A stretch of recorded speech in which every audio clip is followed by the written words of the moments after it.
요한복음 14장 8절부터 15절까지 제가 읽습니다. 빌립이 가로되 주여 아버지를 우리에게 보여주옵소서. 그리하면 족하겠나이다. 예수님께서 가라사대 빌립아 내가 이렇게 오래 너희와 함께 있으되 너가 나를 알지 못하느냐. 나를 본 자는 아버지를 보았거늘 어찌하여 아버지를 보이라 하느냐. 나는 아버지 안에 있고 아버지는 내 안에 계신 것을 내가 믿지 아니하느냐. 내가 너희에게 이르는 말이 스스로 하는 것이 아니라 아버지께서 내 안에 계셔 그의 일을 하시는 것이라. 내가 아버지 안에 있고 아버지께서 내 안에 계심을 믿으라. 그렇지 못하겠거든 행하는 그 일을 인하여 나를 믿으라. 내가 진실로 너희에게 이르노니 나를 믿는 자는 나의 하는 일을 저도 할 것이요 또한 이보다 큰 것도 하리니 이는 내가 아버지께로 감이니라. 너희가 내 이름으로 무엇을 구하든지 내가 시행하리니 이는 아버지로 하여금 아들을 인하여 영광을 얻으시게 하려 함이라. 내 이름으로 무엇이든지 내게 구하면 내가 시행하리라. 너희가 나를 사랑하면 나의 계명을 지키리라. 아멘. 주님께서 요한복음 14장, 15장, 16장에 반복하여 하시는 말씀이 너희가 내 이름으로 무엇을 구하든지 내가 시행하리라. 14장 14절도 내 이름으로 무엇이든지 내게 구하면 내가 시행하리라 말씀하십니다.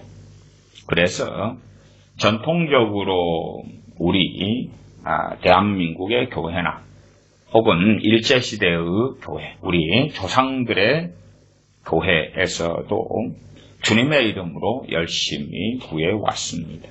그러면 우리는 이러한 전통을 어떻게 가지고 있냐 하면 우리의 기도가 끝난 다음에 우리 주 예수님의 이름으로 기도하옵나이다 혹은 우리 주 예수 그리스도의 이름으로 기도합니다 하는 전통을 가지고 있습니다. 그러나 실제로 우리가 기도에 말미하는 우리 주 예수 그리스도의 이름으로 기도하옵나이다 하는 것과 주님께서 말씀하신 내 이름으로 무엇이든지 내게 구하면 내가 시행하리라 하는 의미는 상당히 동떨어져 있을 때가 많습니다. 그래서 오늘 말씀은 주님의 이름으로 구하는 것에 대하여 말씀을 드리고자 합니다. 주님의 이름으로 우리가 구한다.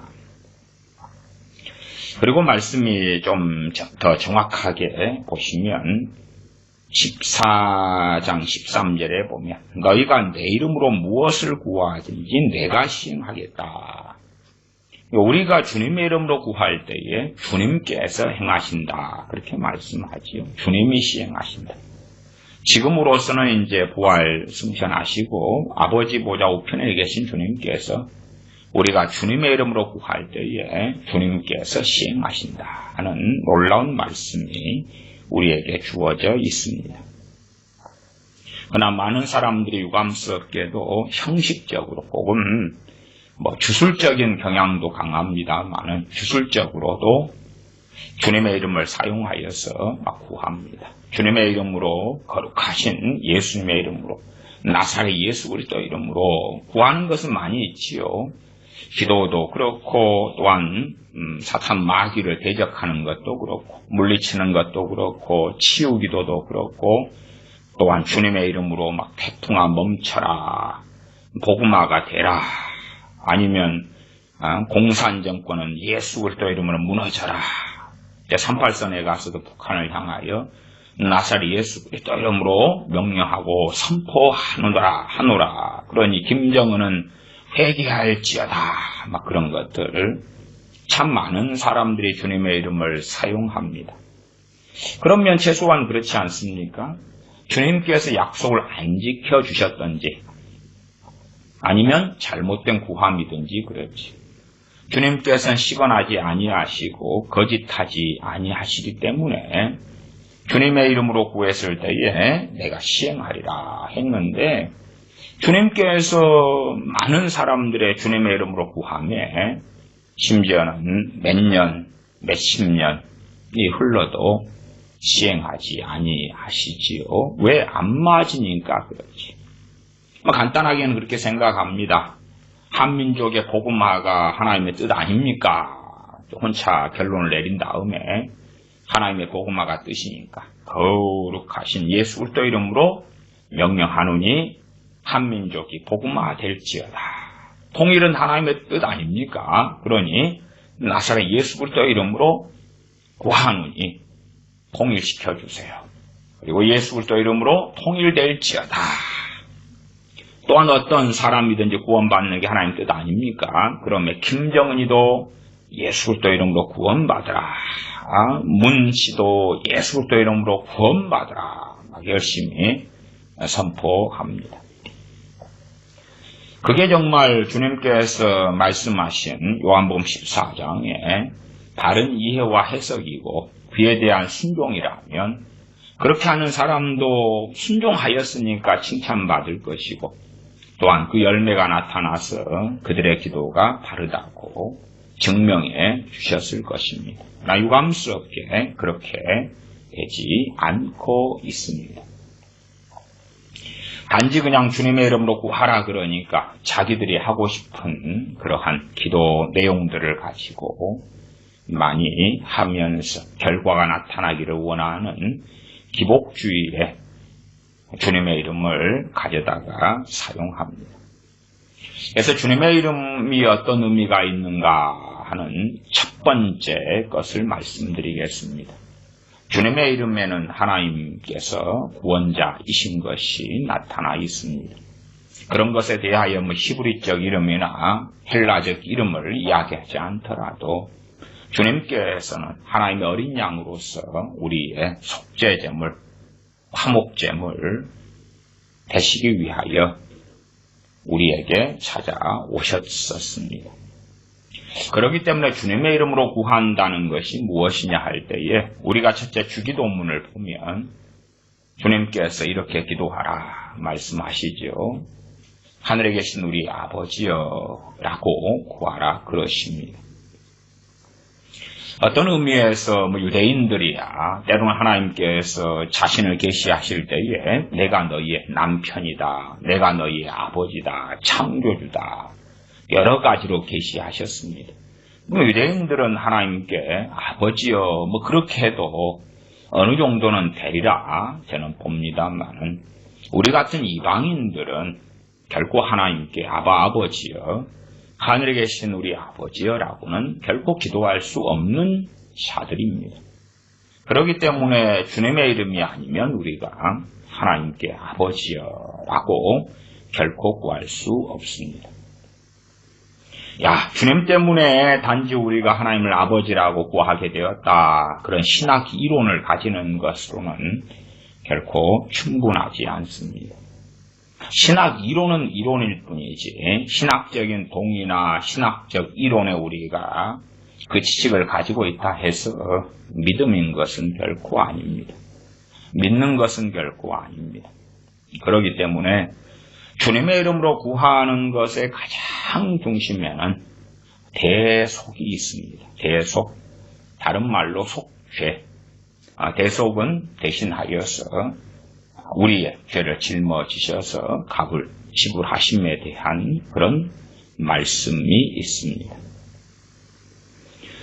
히브리서 말씀으로 한다면 주님께서 우리의 중보자이시기 때문에 하나님께 나아갈 수가 있는 것이고 그래서 주님의 중보자 되심을 믿어야 하고 그러나 그 중보자의 형태가 구약적으로 한다면 대제사장이 대속죄일에 1년에 한 차례 피를 가지고 지성소에 들어가는 것 같이 그러한 연약한 대제사장들의 대속죄일에 단 한 차례의 그러한 피를 가지고 하나님께 나아가고 속죄소 위에 그 피를 쏟아붓는 그런 것을 통하여 예표로 보여주셨던 것처럼, 그러나 그때는 대제사장이 1년에 한 차례씩 꼬박꼬박 그래야 했다면 주님께서는 단번에 그러한 속죄를 이루셨다 하는 것입니다.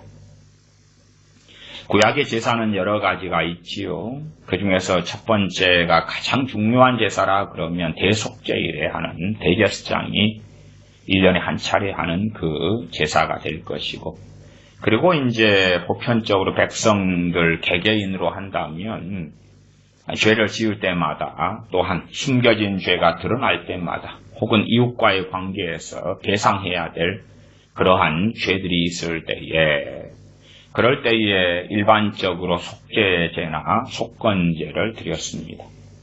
속죄제 같은 경우는 죄에 대하여, 혹은 숨겨진 죄, 부지불식간의 죄 등이라면, 속건제 같은 경우는 성물에 대하여 죄를 짓거나, 아니면 내가 사람들 관계 속에서 물건을 도둑질했거나 어쨌거나 그러면 배상하는 의미에서 내가 도둑질한 것이다 그러면 그에 5분의 1을 더해서 하나님께 나왔어야 했습니다. 그러면서 하나님께 속건제로서 제물을 가지고 제사를 지냈어야 했습니다. 그러한 제사가 속건제, 그래서 배상이 포함되는 그러한 제사가 됩니다. 그러면 속건제 같은 것을 통해서는 그냥 우리가 단지 뭔가를 잘못한 다음에 입만으로 잘못했습니다, 회개합니다, 그렇게는 안 된다는 것을 하나님 앞에서도 이해해야 되죠. 배상이 필요한 부분은 더해서 5분의 1을 더하면은 5분의 5에다가 5분의 1을 더하면 총 5분의 6이 됩니다. 5분의 6이 되죠. 그런 방식으로 이제 배상제사라 그렇게 말하기도 합니다. 물론 문둥병자가 나을 때도 속건제를 드리기도 하는 등의 속건제의 언제 드려야 되느냐 하는 목록은 레위기에 자세하게 충분히 나와 있습니다. 속죄제는 특별한 우리들의 죄들에 대하여서 속죄제를 개인이 드릴 수도 있고, 또한 지파나 단체가 드릴 수도 있는 등의 그러한 제사들이 있습니다. 우리는 이제 신약시대에 와서도 우리는 회개합니다. 우리의 죄를 가지고 회개하고 하나님께 나아가고, 요한일서 말씀에는 참 자세히 나와 있습니다. 요한일서 1장 같은 말씀에는 우리가 죄 없다 하면 하나님을 속이고 거짓말하는 이로 하나님을 만드는 것이다. 그렇기 때문에 우리가 우리 죄를 자백하면 저는 미쁘시고 의로우사, 그래서 우리가 죄를 회개하는 삶을 살아야 된다고 말씀하고 있습니다. 단지 주님께서 대속죄일처럼 그 영원한 제사를 이루셨기 때문에 우리가 회개가 필요 없다 그러면 어리석은 것이지요. 그래서 구약의 제사 법으로 한다 그럴 때에 대속죄일에 1년에 한 차례의 제사가 있고, 그 다음 보편적으로 속죄제가 있고 속건제가 있습니다. 그 다음 화목제도 있고요. 제사는 방식에 따라서 불로 하는 화목 화제 속에서 가장 근원적으로 번제가 있고 다 태워드리는 것이지요. 곡식 제사인 소제도 있고 그렇습니다. 또한 제사장의 몫으로 주기 위하여 먼저 하나님께 이제 그 제물을 바치는 두 가지 방식이 있는데, 하나는 들어서 바치는 것을 들것자에서 거제라 그러고, 흔들어서 이렇게 바치는 것을 요제라 그럽니다. 그렇게 하는 가운데 제사장 몫으로 주게 됩니다. 하나님께 바친 다음에, 말하자면은 흔든 가슴이다 그러면 가슴을 들어가지고, 양이다 그러면 양 가슴을 들어서 흔들어가지고 흔든 가슴, 그럼 제사 드려주는 제사장 몫으로 줍니다. 흔든 가슴, 또 든 뒷다리 그러면 들어가지고 거제 뒷다리하고 흔든 가슴은 제사장의 몫이거든요. 그런 이제 제사를 지낼 때에 그렇게 해서 요제도 있고 거제도 있고 그렇습니다. 어쨌든 가장 핵심은 뭐냐 그러면 히브리서 말씀에 따라 히브리서 9장 말씀이 되지요. 피 흘림이 없은즉 죄사함이 없느니라 하는 것처럼 피 흘림이 있어야 된다 하는 것입니다. 물론 예외적으로 소재 같은 것이 있습니다. 그까지는 이해하셔야 돼요. 그러나 속죄를 위한 죄 때문에 드려지는 제사의 핵심은 피 흘림입니다. 그게 소든지 어린 양이든지 염소든지 혹은 가난한 자가 속죄제를 드릴 때는 가난하기 때문에 집비둘기나 산비둘기 같이 싼 그러한 것으로 드리는 것이든지 간에 피를 흘려야 한다. 그 말입니다. 그러면 우리가 제사 제도를 어느 정도 이해하시는 것이 필요합니다.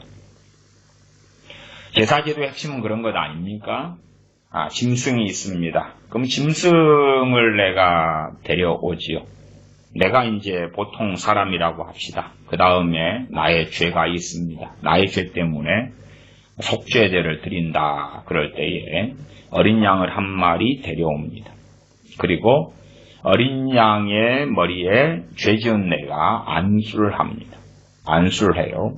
안수는 왜 중요하냐? 그러면 이 안수의 교리도 히브리서 6장에도 나옵니다. 안수가.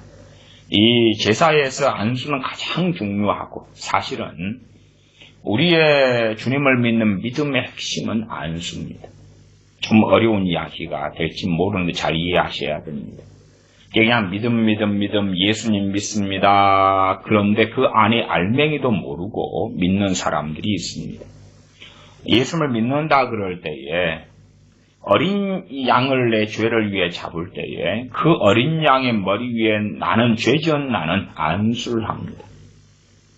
그때에 내 죄가 그 지은 죄가 어린 양에게 전가됩니다. 전가라는 것은 넘어간다 그 말이에요. 내가 거짓말한 특별한 거짓말을 했다. 그럴 때에 그 특별한 거짓말로 인해서 이제 회개할 때에 어린 양을 제물로 가지고 와서 그래서 제단 앞에서 어린 양에게 내가 안수를 합니다.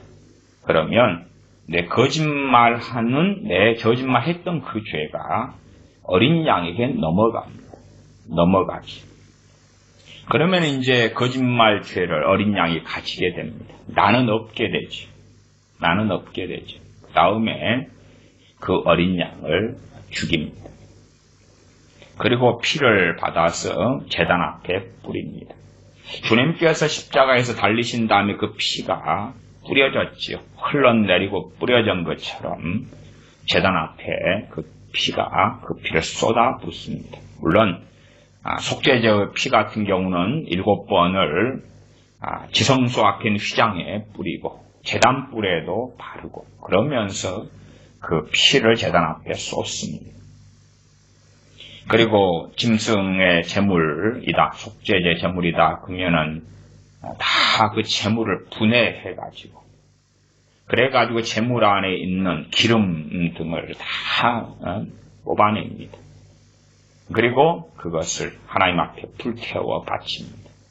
그리고 남은 것들은 다 가죽까지 모아가지고 영문 밖으로 가져갑니다. 밖으로 가져가서 거기에서 다 불살라 바치는 것이 그것이 바로 속죄제입니다. 그래서 영문 밖으로 나아가자 하는 히브리서 말씀이 있습니다. 왜요? 영문 밖에.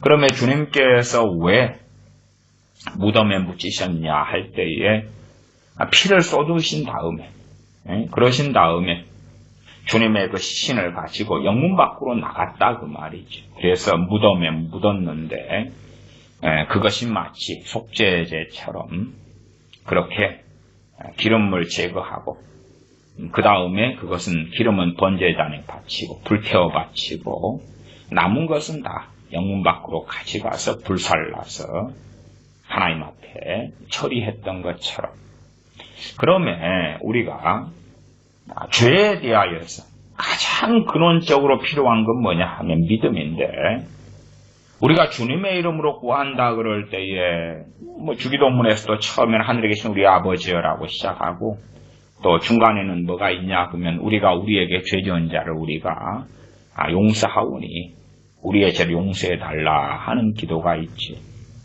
우리의 죄가 어떻게 용서되느냐? 그럴 때에 우리가 바르게 회개한다는 증거 중에 하나가 우리에게 죄 지은 자를 용서하는 것입니다. 그건 우리의 죄가 용서받는 어떤 자격이라거나 대가하고는 아무 상관이 없습니다. 그건 진실한 회개를 내가 하고 있다는 그 최소한의 기준입니다. 그리고 이제 우리의 죄를 용서해 달라 그럴 때에 어떻게 용서받느냐 할 때에 믿음이죠. 어떤 믿음요? 주님에게 우리가 손을 얹어서 우리의 죄가 정가되느냐 하는 것입니다. 이스라엘 백성들은 참으로 오랫동안 끊임없이 많은 제사를 지냈습니다. 그래서 이사야 1장 같은 경우는 너희의 그 많은 번제가, 많은 재물이, 많은 그 재물, 또한 많은 그 재물을 바칠 때 흘리는 그 피가 무엇이 유익하냐 책망하십니다. 나아가서 역겹다고 말씀하시기도 합니다. 다시 말하면 그들은 짐승을 끊임없이 잡지만 그러나 짐승을 잡을 때에 레위기에서 하는 속죄제, 속건제, 화목제 규정에 따라서 행하기는 하는데 그러나 과연 그들의 죄가 정가되느냐 할 때 그렇지 않다 그 말이지. 심지어는 회개는 하는데 회개가 아니라 제사는 지내는데 화목제, 속죄제, 속건제는 지내는데 사실은 그들은 하나님 앞에 살 마음은 없다 그 말이지. 주님의 이름을 사용하는데 주님을 위하여 살 마음이 없다. 그렇게 될 때 그러한 주님의 이름을 사용한다는 것은 아무 의미가 없는 것이 됩니다. 가짜가 되죠. 아무 의미가 없고 효력이 없을 수밖에 없어요. 또 주님의 이름에 사용하는 가장 중요한 건 제가 대속, 속죄라고 말씀드렸습니다. 그러면 주님의 이름으로 구하는 가장 핵심에는 우리의 회개가 있고 회개 가운데 단지 우리가 배를 굶고 배가 고파서 금식하면서나 우리 자신을 고통스럽게 하면서나 혹은 한 걸음 나아가서 우리가 자책하고 정죄하는 가운데 우리 자신을 그렇게 하는 것이 간단하게 회개가 된다 그렇게는 말할 수가 없습니다. 아니 회개가 되기 어려울 때가 아주 더 많을 것이다 그 말입니다. 핵심은 주님을 믿는 것 안에가 제가 속죄 제물을 하나님께 구약시대에 바쳤을 때의 핵심은 그 짐승의 머리에 안수하는 것이다 말씀을 드렸습니다. 안수할 때에 과연 무엇이 필요하냐 그러면 믿음이죠. 히브리서 11장에도 믿음 계속 나와 있습니다. 히브리 11장의 구약시대의 사람들이 대부분이에요. 그리고 이제 신약시대의 믿음의 때가 되었다. 그것은 그 믿음의 대상인 우리 주 예수 그리스도를 이야기하는 것이지. 그러지 구약시대에는 믿음의 시대가 아니었고 신약만 그랬다. 그 이야기가 아니고요. 믿음의 때라는 그 믿음의 대상이신 주님이 오셨기 때문에 주님에 대한 대속의 믿음을 이야기하는 것이지. 구약에 하나님에 대한 믿음이 있는데 믿음이 없을 수가 없잖아요. 또한 하나님의 말씀을 시행할 때에 무엇으로 해야 됩니까? 믿음으로 해야 되죠. 믿음으로. 예를 들어 제가 자주 말씀드립니다만 교만은 패망의 선봉이다. 그렇게 잠언에 말씀했으면 믿어야 됩니까? 안 믿어야 됩니까? 믿어야 되지. 믿어야 되지. 믿어야 되지. 교만은 넘어짐이 앞잡이니라. 그러면 아멘 해야죠. 아멘 해야지. 노멘. 나 예수님 믿으니까요. 내가 교만해도 내 자식이 교만해도 우리는 성공하고 잘 나갈 수 있어요. 그러면 그건 안 믿는 사람이죠. 안 믿는 사람이죠. 그래서 야고보서에도 그랬고 베드로 사도도 그랬습니다만은 겸손한 자에게 하나님께서 은혜를 주신다. 교만한 자를 물리치신다. 우리는 아멘 할 수밖에 없는 것입니다. 야고보 4장이 하나님께서 교만한 자를 물리치신다. 우리는 아멘. 마찬가지로 그런 말씀이 구약에도 잠언을 중심으로 해서 시편도 그렇고 많이 나와 있습니다. 물론 신약에도 나와 있지요. 우리는 거기에 아멘 해야 돼. 아멘 해야 돼. 그게 하나님을 존중하는 사람이고 하나님을 사랑하고 경외하는 사람이죠. 그러나 자, 내 이름으로 구하라. 그러면 내가 시행할 것이다. 그러니까 자기 마음대로 하고 싶은 대로 하는 거예요. 아니, 주님의 이름으로 구하는데 주님의 말씀과 어그러져서 구하면 그것이 주님을 조롱하는 것이지 어떻게 주님을 사랑하는 것입니까? 요한복음 14장 15절에 너희가 나를 사랑하면 나의 계명을 지키리라. 왜 너희가 나를 사랑함에 들어가 있는가?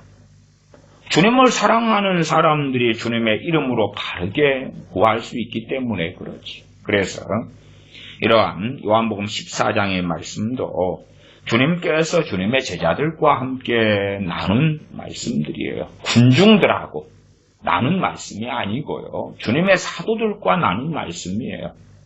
그러하지 아무나 혹은 나 주님 믿는다고 하자 그런 사람들에게 다 해당돼 그런 말씀은 아니에요. 그래서 기본적으로 성경을 우리가 상고할 때에 주님께서 말씀하셨을 때 대상이 누구였는가 하는 것은 주의해 볼 필요가 상당히 있습니다.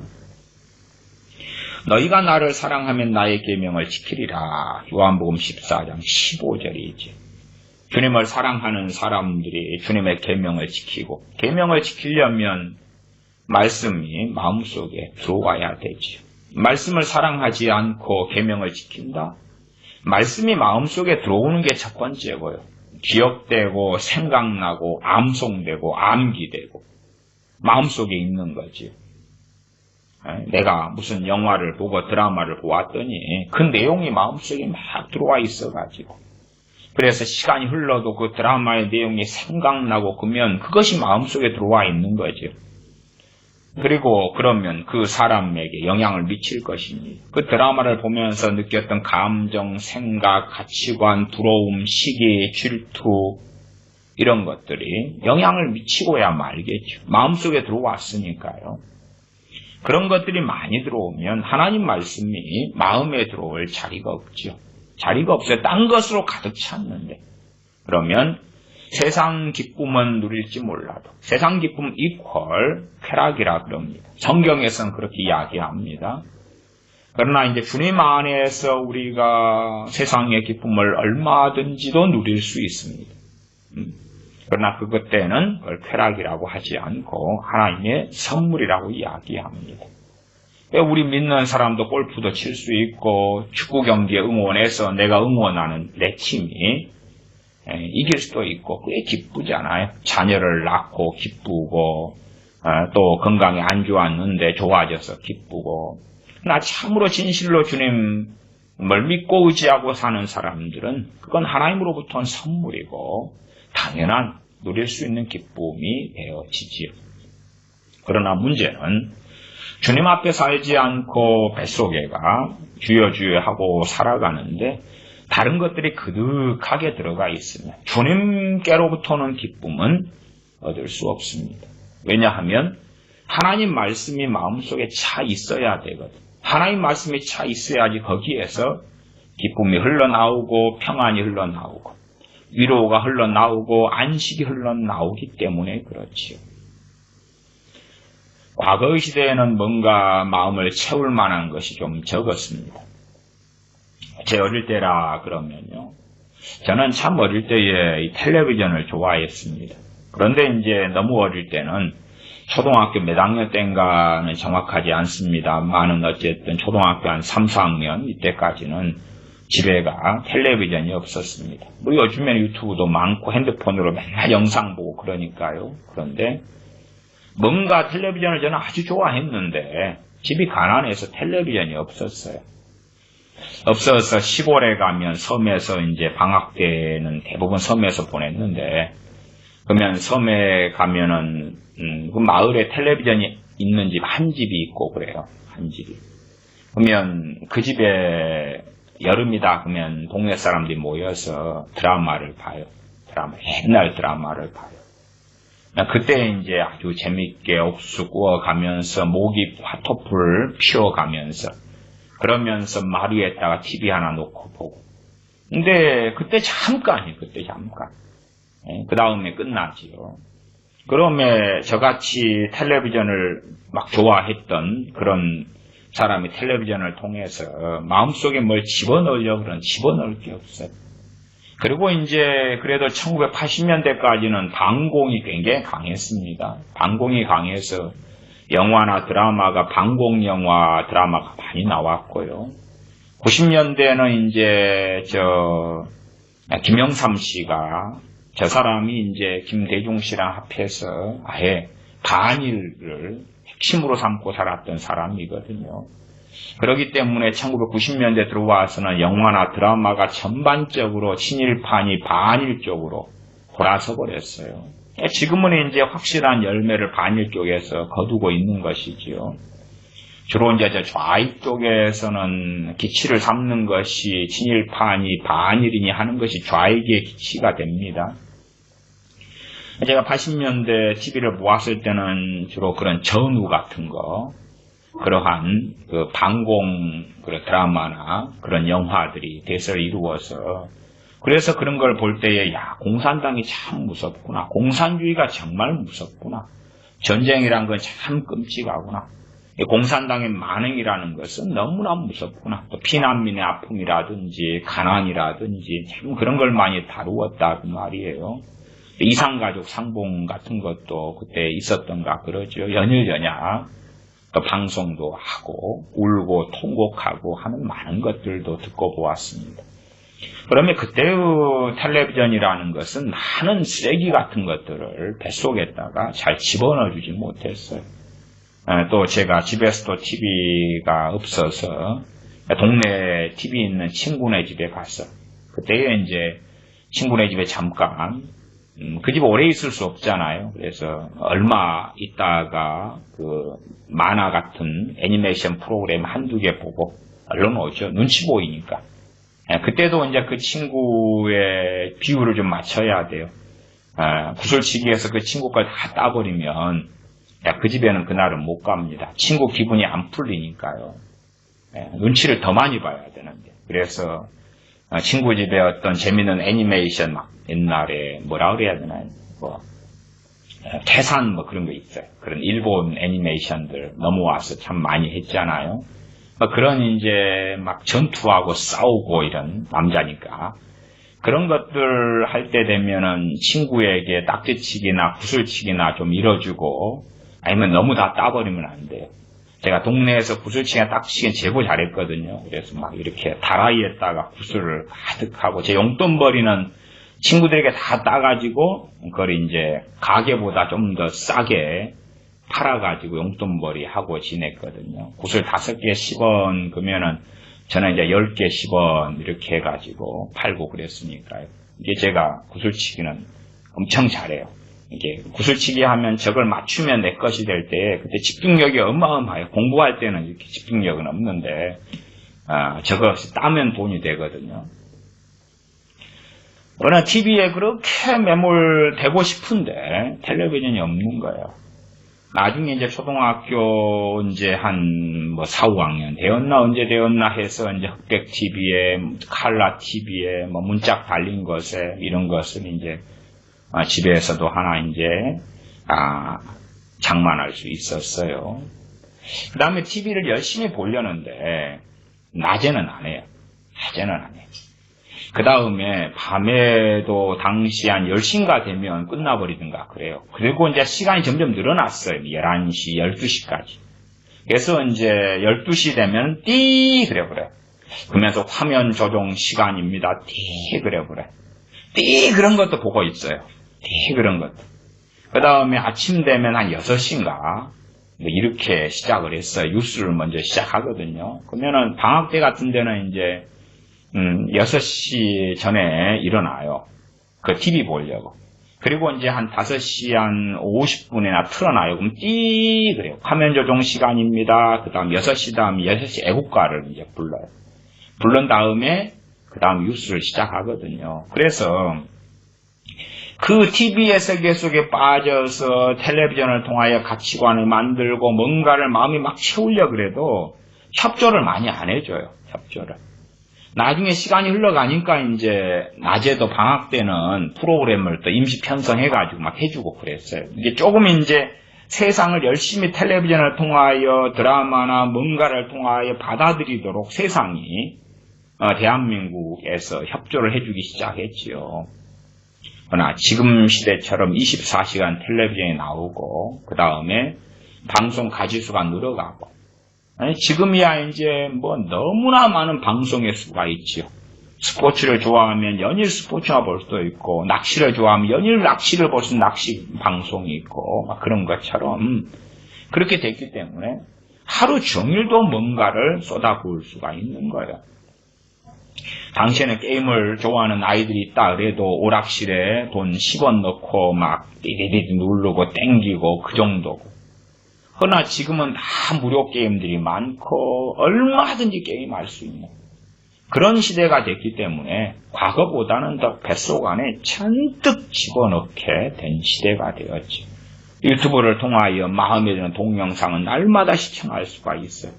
당시에는 그렇게 안 됐기 때문에 그나마 그 시대의 사람들이 하나님의 말씀으로 채우거나 또한 하나님께 성인돼서 나아 올렸는데 마음속에 든 것이 별로 없단 말이에요. 쌓아놓은 게 별로 없어요. 쌓아놓은 게.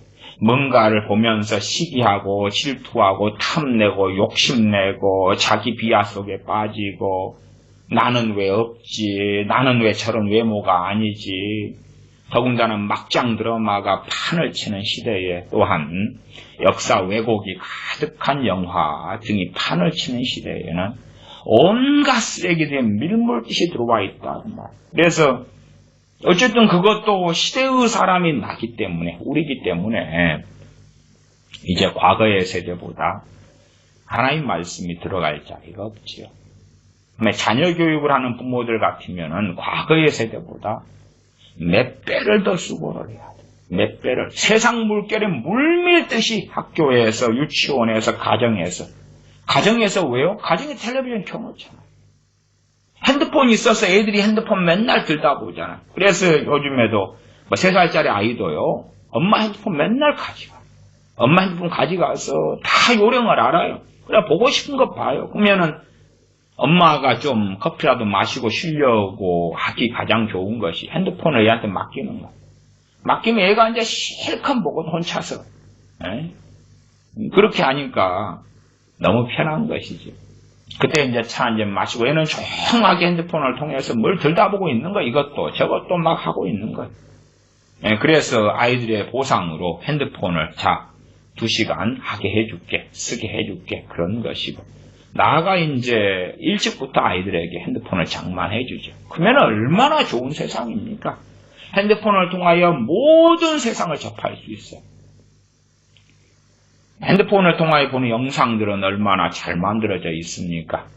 흥미가 있고 신나고 재미나고 그에 비해서 하나님 말씀은 얼마나 읽어도 깨닫지 못하고 물론 그렇게 많이 읽지도 않습니다만은 읽는 신용을 하죠. 신용을 해요. 어떻게 깨달아지겠습니까? 어떻게 알아지겠습니까?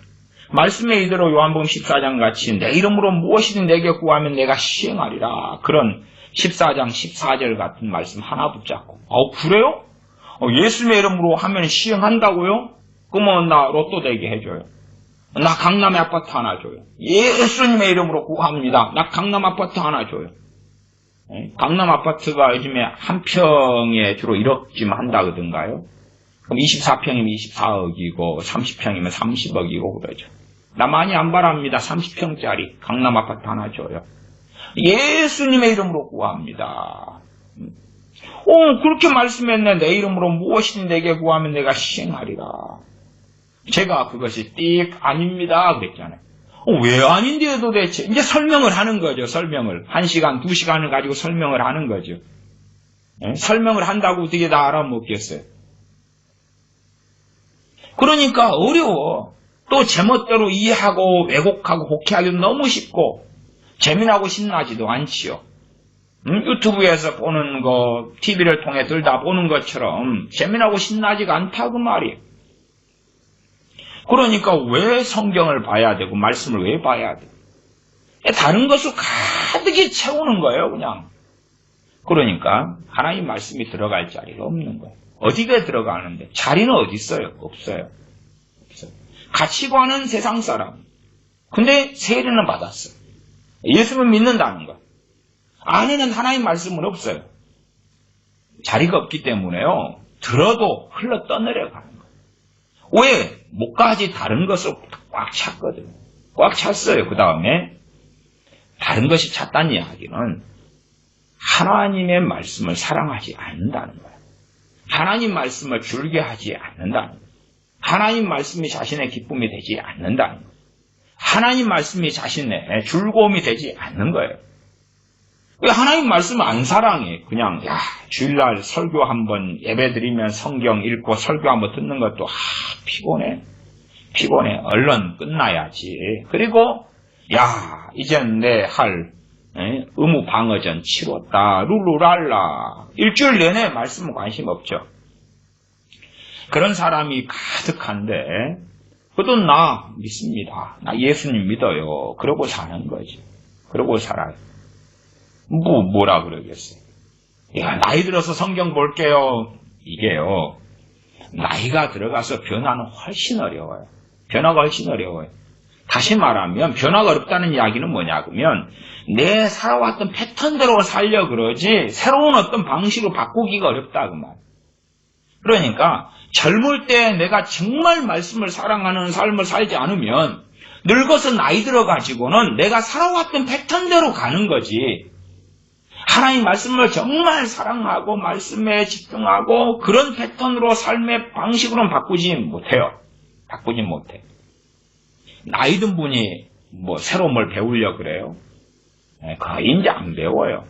왜? 그런 거 안 배우고도 잘 살았어요. 하나님 말씀에 집중해요? 몰입해요? 아니, 안 그래도 지금까지 그럭저럭 살았다 그 말이에요. 더군다나 나이가 들면 눈도 침침해지지. 그리고 다른 것이 마음속에 그 세월만큼 목 속까지 꽉 차가지고 있는데 들어갈 건 없는 거예요. 더 이상 어떻게 들어가요? 음식이 닿으면 화장실에 가서 용변 본 다음에 비워버리고 뭘 먹으면 되지만 그러나 마음속에 들어찬 것은 그렇게 뱉어내지도 못하고 비우지도 못하는 것이 들어갈 자리가 없어요. 언제요? 요즘에 자녀들 같으면 이미 한 10살 돼도 들어갈 자리가 없어요. 하나님 말씀 들어갈 자리가 없어요. 더 이상 들어갈 자리 10살 되면 없어요. 10살 되면. 왜요? 아니 제가 어릴 때 TV 보는 걸 이야기했잖아요. TV를 통해서 막 집어넣으려 그러는데 이 재밌는 프로를 뭔가를 집어넣는 재밌는 신나는 프로그램을 자주 안 해요. 자주 안 해요. 그래서 제 어릴 때는 기다렸던 것이 뭐냐 그러면 토요일을 기다렸어요. 토요일에 딱 재밌는 게 하거든요. 재밌는 게 뭐냐 그러면 토요 명화하고 MBC에서 하는 건 주말의 명화, KBS2에서는 토요 명화. 제가 사는 동네에서는 SBS는 나중에 생기기도 했지만 생긴 다음에도 나오질 않았거든요. 그거 볼 수가 없어. 그쪽 건. 그쪽 드라마가 재밌다는데 볼 방법이 없어. 나오질 않아요. 동네가. 근데 KBS2는 토요 명화고 MBC는 주말의 명화인데 하필이면 같은 시간이라.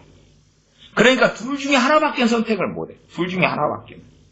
그 중에서 재밌는 걸 고르기 위해서는 이리 돌렸다가 저리 돌렸다가 초반에 비교를 해봐야 돼.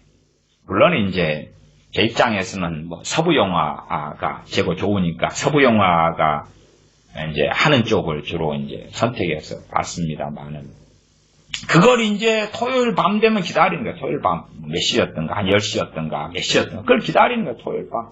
뉴스데스크 같은 거 끝난 다음에 이제 그걸 하는 거예요. 그거 한 번을 기다리는 거예요. 그걸 보려고. 봤는데 내 이름은 짱고 막 그럼 총싸움 팡팡팡 하면 재밌다. 그 다음에 뭔가를 채우고 싶은데 또 그 다음 주 되면 토요일 명화가 재미없는 거래. 주말의 명화도 재미가 없어. 아이고 그리고 뭔가를 채우고 싶은데 세상 협조를 별로 안 해줬어요. 안 해줬는데 근데 지금은 이제 협조를 열심히 해줘요. 그래서 제가 그런 막 TV를 토요일 명화, 주말의 명화를 통해서 뱃속에 막 채우는데 한 20년 걸렸다 그러면 요즘엔 5년이면 끝나고 달살이면 다 들어가고 그만큼은 다 채워버려요. 그만큼 채우고 이제 과거의 세대가 한 100살 될 때까지 채울 것을 얘들은 5년이면 다 채워버려. 하나님 말씀 들어갈 자리가 없어. 당시에 농사 짓는 시대였으면 뭐 채울 게 뭐가 있어요. 그냥 옥수수 심고 옥수수 나타하고 밭에 감자 심고 고구마 심고 캐고 야 비가 좀 와야 되는데 걱정이나 좀 했다가 비료 퇴비 만들어서 하고 겨울이나 되면은 불 떼야 되니까 산에 나무하러 다니고 준비하고 그렇게 사는 거에 뭔가에 채울 만한 게 별로 없어. 그것이 가난한 자는 복이 있나니란 말이에요. 지금 가난한 자는 복이 없어요. 왜? 이미 뱃속 안에 이제 그걸로 다 채웠기 때문에. 주님께서 말씀하시는 마태복음 5장의 가난한 자는 누가복음의 가난한 자는 심령이 가난한 자는 하고 누가복음은 가난한 자는 복이 있나니 마태복음 5장은 심령이 가난한 자는 복이 있나니 그 심령이 가난한 것도 가난한 사람하고 관련된 거거든요. 그러나 지금 시대하고는 아무 상관없어요. 지금 시대는 가난해도 사실은 가난한 게 아니에요. 텔레비전이 있는데, 에어컨이 있는데, 핸드폰이 있는데, 컴퓨터가 있는데, 뭐가 가난한데? 상대적 가난이죠. 절대적 가난이 아니라. 먹고 살 게 있는데, 냉장고에 그득할 게 있는데, 제 어릴 때는, 다음날 먹을 뭐가 없어요. 먹을 게 없어. 먹을 게 없으면 뭐 해야 돼요? 저기 미국 상회에 가서요. 야, 저기 보리 2대 이렇게 달라 그래라. 그러면 이제 먹을 게 없으니까 보리 2대 팔러 가는 거예요. 그때그때 먹을 게 떨어지는 거예요. 그러니까 집에 쌀 한 가마니 갖다 놓으면 그때는 정말로 양식 걱정 안 하고 길게 오래 사는 거예요. 근데 그 쌀 한 가마니 갖다 놓으면 그 정도 형편이 될 때 되면 이제 우리 또 부자다.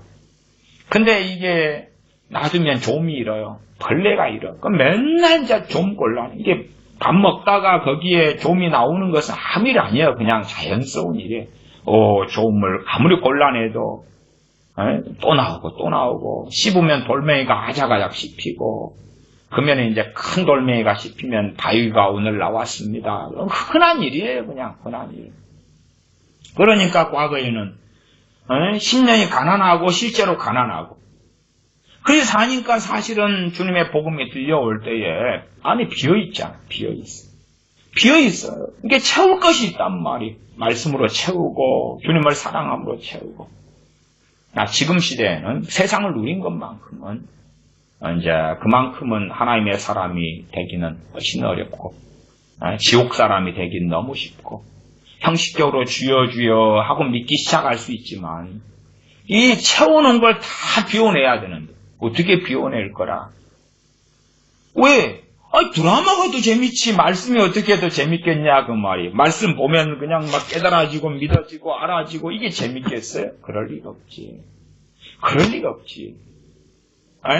자녀들아, 당신들이 성경을 한 달을 죽어라고 10시간씩 읽어봐. 재밌어질 것 같은지. 아니면 하나님의 은혜가 임해가지고 막 깨달아지고 믿어지고 그럴 것 같아?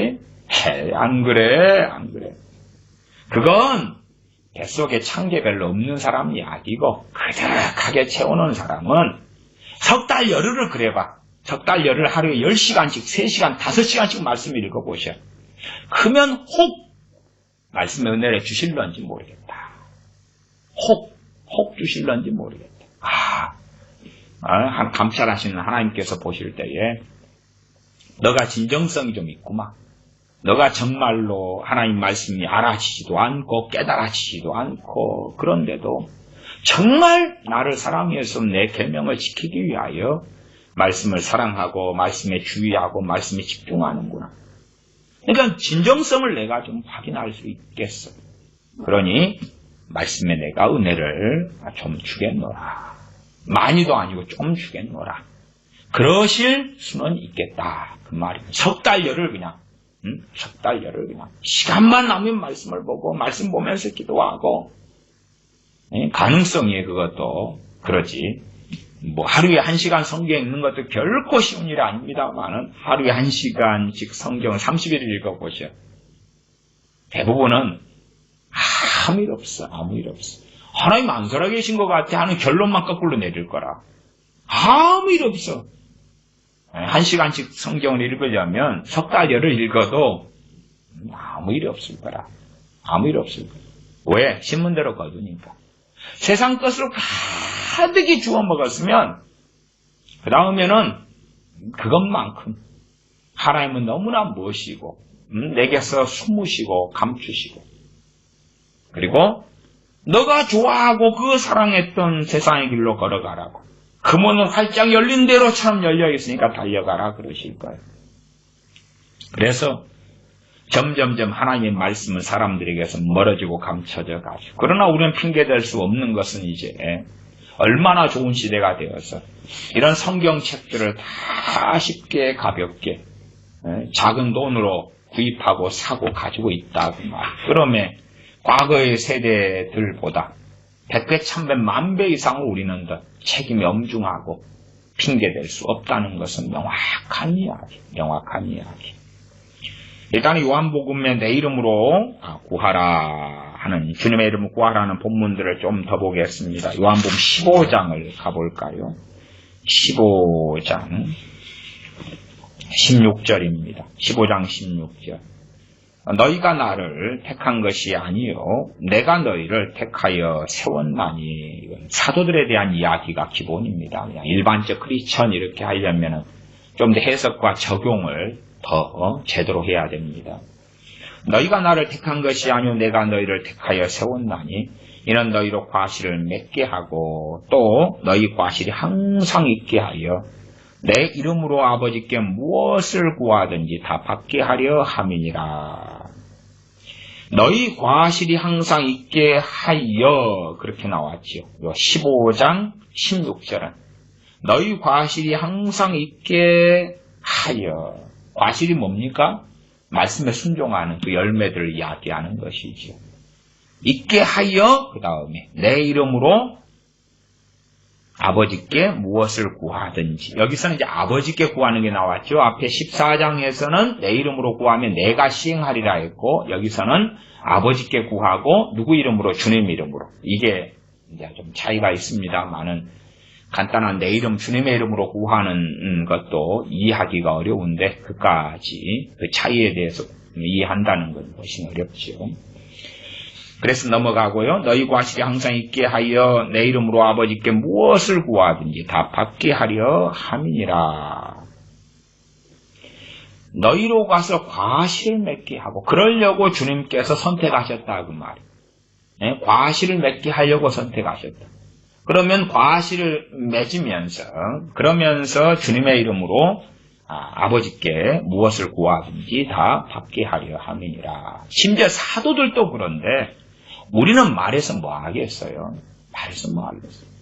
그러니까 실제로 주님의 이름으로 구할 때에 아버지께서 주시는 사람들이 누굽니까? 말씀에 순종하는 열매들이 있는 사람들이 이야기하는 거예요. 말씀의 순종을 이야기하는 것입니다.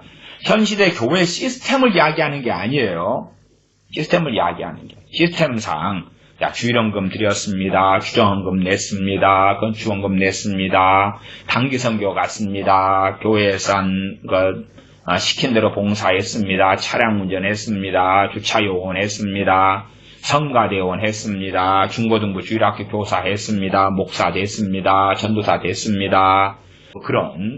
그런 어떤 시스템적인 것, 그런 것을 내가 따랐기 때문에, 그랬기 때문에 내가 순종한 사람입니다. 열매가 있습니다. 그러면 안 됩니다.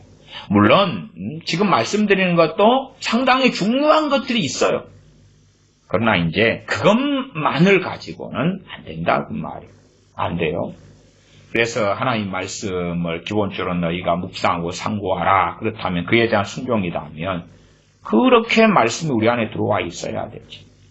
하나님 말씀 순종한다면 말씀을 통해서 우리의 뼈대가 만들어지고 살과 피가 채워져야 돼. 이게 살과 피가 채워지고 뼈대가 만들어진다는 비유를 제가 사용했는데 그건 뭐냐 하면 말씀을 통하여 우리의 가치관이 만들어져야 돼. 그러니까 성경에 있는 단어들이 있어요. 이 단어들하고요. 세상에 쓰는 단어들이 달라요. 중복되면서 같으면서도 달라요. 그러니까 크리스천들은 성경을 통해 보면서 성경의 단어의 개념을 가지고 세상에 살면서 같은 단어를 쓰는데 이게 다르구나 하는 걸 알아가지. 그러나 이제 세상 사람이 돼버리면 세상에서 가진 단어와 개념을 다 가지고 있고 그 색안경을 낀 다음에 성경을 봐요. 똑같이 성경에서 공평 그러고 세상에서 공평 그러면 전혀 다른 거예요, 이게. 성경의 공평과 세상의 공평이 다른 거예요. 다른 건데 세상의 공평을 배운 다음에 성경의 공평을 보는 거예요. 그 다음에 세상에서 정의하고 성경에서 정의는 너무나 다른 거예요. 세상의 정의를 배운 다음에 성경의 정의를 읽을 때 그렇다고 읽고 보는 거예요. 그런 것처럼 사랑도 마찬가지죠. 세상에서 말하는 사랑하고 성경의 사랑은 다른 거예요. 아주 얼마간은 겹치는 부분은 존재하지. 그러나 세상에서 생각하는 사랑, 심지어 세상 사람들이 말하는 기독교인의 사랑, 세상 사람들이 말하는 하나님의 사랑, 세상 사람들이 말하는 하나님의 사랑은 어떤 사랑을 이야기해? 무한한 사랑이지. 성경의 하나님의 사랑은 무한한 사랑입니까? 아닙니까? 무한한 사랑이면 대환란이 왜 올 거예요? 왜 올 것인가? 아니면 대홍수가 왜 있었는가? 그렇지 않지요. 하나님의 사랑이 무한한 사랑이면 지옥부터 없애버리시지. 안 믿어도 다 천국 보내시지. 그러니까 세상 사람들이 요구하는 하나님의 사랑은 무한한 사랑이라. 제가 과거 윤리 수업 시간에 윤리 교과서 안에가 이제 기독교의 하나님은 무한한 사랑, 불교의 이제 석가모니, 부처는 무슨 자비, 그런 것들이 종교적으로 비교해가지고 하는 교과서의 내용도 있었어요. 읽고 보면서 웃었어요. 왜? 그 교과서를 만든 사람들은 당시에 문교부라 그러는데 거기서나 아니면 일반적인 사람들은 기독교의 하나님은 무한한 사랑의 하나님이구나 그렇게 인식했어요. 왜? 당시에 그런 식으로 하나님에 대하여 전도하고 전파를 했기 때문에 그렇게 이제 믿는 주의였기 때문에 그러죠. 그렇게 무한한 하나님의 사랑을 배워가지고 그 사랑의 관점에서 성경의 사랑을 보는 거예요. 성경의 사랑을 봐요. 그러면 안 맞지요. 심지어 그 관점에서 고린도전서 13장의 사랑장이다 그러면 사랑은 오래 참고 그러면 이제 사랑이란 건 오래 참아야 되구나. 오래 참아야 되구나. 자녀 교육에서 그렇게 돼버리면 잘못 오해하고 곡해가 심하면 자녀 교육을 완전히 망쳐버려요. 자녀가 도둑질 했는데 오래 참는 거예요. 자녀가 사기를 쳤는데 오래 참는 거예요. 그러면 잘못이지. 자녀를 바로 잡으면서 그러면서 참아주고 처단하면서 책망하면서 또 참아주고 그러니까 참아주는 방식과 양상이 다른 거예요. 더군다나 고린도전서 5장으로 가면 이러이러한 자들은 교회에서 추방해버려라 그랬어요. 그런 대상에 대하여 고린도전서 13장으로 가서 사랑은 오래 참고 그러면 안 되죠. 거기서는 사랑은 거기에서 뒤로 가면 악한 것을 기뻐하지 않는다. 악을 용납하지 않는 거예요.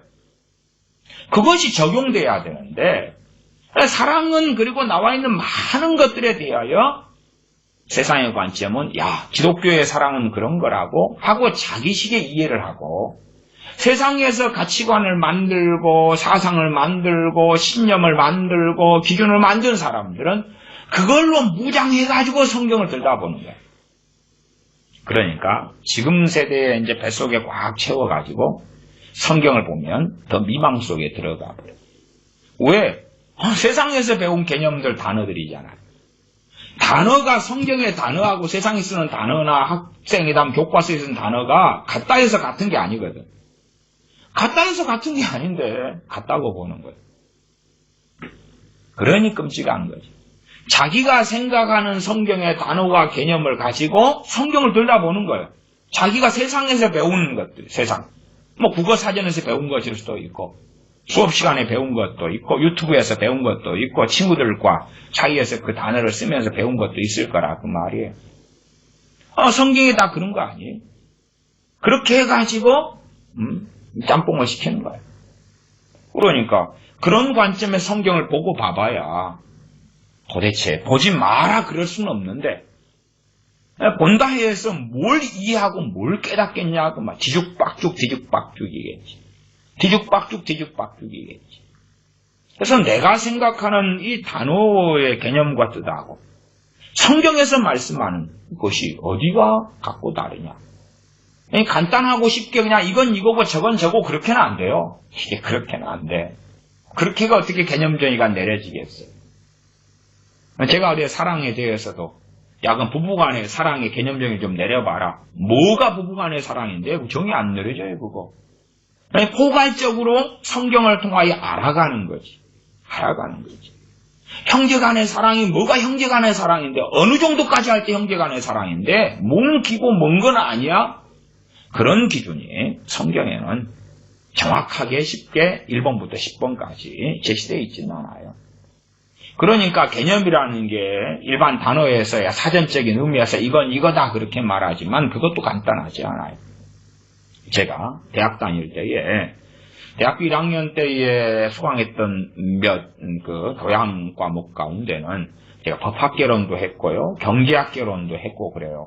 예를 들어서 뭐 법학개론 시간이다 그러면 교수님이 이제 법이란 무엇인가 그리고 이제 개념 정의부터 시작하는데 뭐 그냥 유명한 역사적 인물의 법이란 무엇인가를 이 사람은 뭐라고 아담 스미스는 뭐라 그랬고 누구는 뭐라고 쫙 나열해요. 그리고 이제 법학 교수인 나는 법을 뭐라고 생각한다. 그리고 하는 거예요. 또 행정학개론도 제가 했던가 그래요. 행정학개론도 행정학이란 무엇인가 쫙 나열해요. 신학대학원 가서도 성교학을 제가 했는데 성교학 개론, 선교신학 뭐 이런 걸 했는데 근데 그 성교학 교수님께서 성교학 박사님이시죠.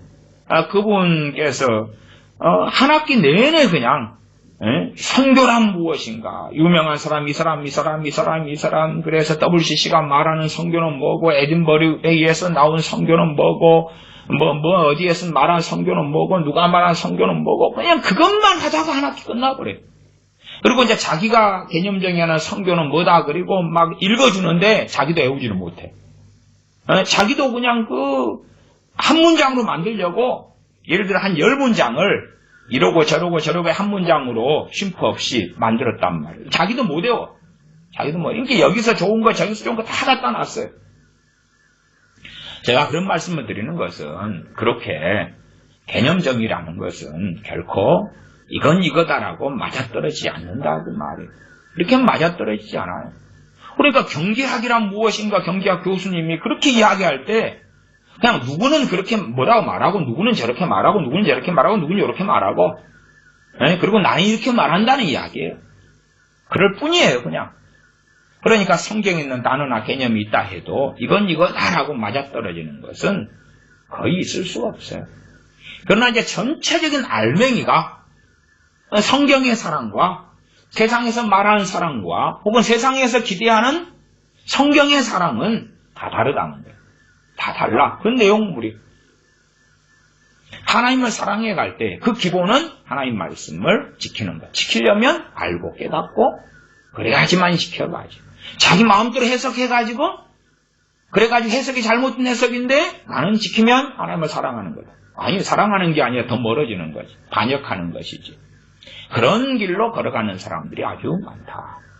그래서 전능하신 아버지 하나님께 무엇을 구하든지 다 받으려면 요한복음 15장 16절로 하면 그 무엇을 구하든지 하고 하나님을 사랑하는 사람이 하나님의 말씀에 반한 것을 구할 수 있겠어요? 없겠어요? 없을 거 아닙니까? 당연한 거지. 당연한 거. 이게 많은 사람들이 내 뜻대로 구하면 내가 다 시행하리라 그럴 때에 뱃속 안에 하나님 말씀이 없어. 뱃속 안에 하나님 뜻이 없어. 뱃속 안에 하나님 기준이 없어. 그리고 이제 세상 것을 가득 채워가지고 그런 성경 몇 구절 설교 듣거나 읽은 다음에 자기가 욕망하고 원하는 것을 막 구하는 거예요. 그래서 하나님을 조롱하는 거예요. 하나님을 조롱. 하나님을 악한 분이 되세요. 하나님은 정말로 그냥 이기적이고 욕망적인 하나님이 돼서 그런 거하고 똑같거든요. 하나님은 자신이 하신 말씀을 어기세요. 부인하세요. 막 그런 거하고 똑같은데 그렇게 생각하거나 깨닫지도 못하고 하는 거예요. 그래서 최소한은 아버지 하나님께 구해서 아버지께 무엇을 구하든지 무엇으로요? 내 이름으로 주님의 이름으로 구한다. 내 이름으로 아버지께 무엇을 구하든지 다 받게 하려 함이니라. 기준은 너희로 과실을 맺게 하고 또 너희 과실이 항상 있게 하여. 과실. 하나님의 말씀에 따른 구하심. 일반적으로 요한 1서로 이야기한다면 형제 사랑을 이야기한다면 형제 사랑. 형제를 참으로 말씀 안에 진리 안에서 사랑하는 것이죠. 그 형제는 우리 그리스도인들을 이야기하죠. 그리스도인들. 그러나 어떤 사람은 가만히 들어와서 이간질하고 교회를 무너뜨리고 하는 그러한 담장을 헐어버리는 그러한 여우도 있다는 사실이죠. 교회 안에 그런 사람들도 사실은 많이 있어요. 자기 욕망, 자기의 어리석음을 통해서 시간이 갈수록 믿음이 자라고 성장하기보다도 자기도 무너져가고 자기 주변 사람들도 무너뜨려가는 그러한 무늬만 크리스천인 사람들도 실제로 많이 존재합니다. 그래서 많은 교회들이 거룩해지고 그런 것보다도 아주 꾸정물통이 되는 똥통같이 변해버리는 그러한 일들은 많습니다. 그러면 우리가 과실이 있는가? 하나님 말씀의 근거로 하는 이야기예요. 말씀의 기준으로 말씀의 기준으로 과실이 있는가? 에베소서에서 술 취하지 말라 있는 방탕가시니 오직 성령 충만을 받으라. 그러면 거기에선 과실이 뭐겠어요? 성령 충만이죠. 또 성령의 열매는 오래 참은 자비, 양선, 충선, 결제, 사랑, 희락 이런 거라면 성령 9가지 열매를 이야기한다면 그러면 그게 과실이 되겠지. 그런 게 과실이 되겠지. 또 주님의 재림을 기다리라. 그러면은 주님 재림을 고대하고 사모하는 것. 그게 열매가 되겠지.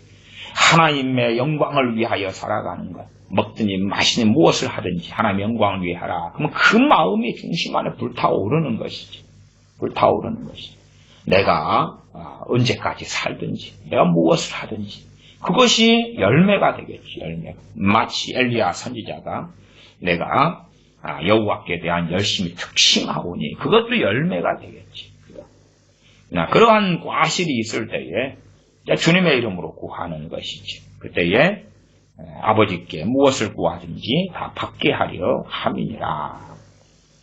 그러나 우리가 아시다시피 세상적으로 주님의 사도들은 핍박을 받았고 환난을 받았지. 육신을 가진 우리는 핍박이 없기를 원하고 평안하기를 원하고 재밌기를 원하고 신나기를 원하지요. 그러나 그런 것들은 사도들은 구하지 않았다 그 말이. 왜? 구하는 것하고 안 맞으니까. 안 맞아. 은혜 충만하게 살고 싶어요. 기쁨 속에 즐거움 속에 영적으로 살고 싶어요. 마찬가지로 세상에서도 기쁘고 평안하고 즐겁고 행복하고 성공하고 잘나가고 살고 싶어요. 두 가지를 다 그냥 붙잡게 해주세요. 그런데 사도들은 세상적인 것은 그렇게 구하지 않았다는 사실이. 왜? 안 맞았거든. 안 맞았어요. 심지어 구하려고 했다면 그 안에 임하여 계신 성령님께서 아니다 하고 막으셨을 거예요. 요한복음 16장을 봅니다. 요한복음 15장이죠. 지금 15장을 보았죠. 16장 23절로 갑니다. 요한복음 16장 23절부터 23절부터 제가 읽어보겠습니다. 그날에는 너희가 아무것도 내게 묻지 아니하리라. 내가 진실로 너희에게 이르노니 너희가 무엇이든지 아버지께 구하는 것을 내 이름으로 주시리라. 아버지께 구하면서 아버지께서 내 이름으로 주시리라. 앞에 14장에서는 주님의 이름으로 구하고 주님이 주시고 15장하고 16장은 이제 아버지께 구하고 주님의 이름으로 아버지께서 주시고 24절 지금까지는 너희가 내 이름으로 아무것도 구하지 아니하였으나 구하라 그리하면 받으리니 너희 기쁨이 충만하리라. 지금까지는 너희가 내 이름으로 아무것도 구하지 아니하였다. 이 말씀하시고 이제 그 다음에 곧 십자가에 달리십니다.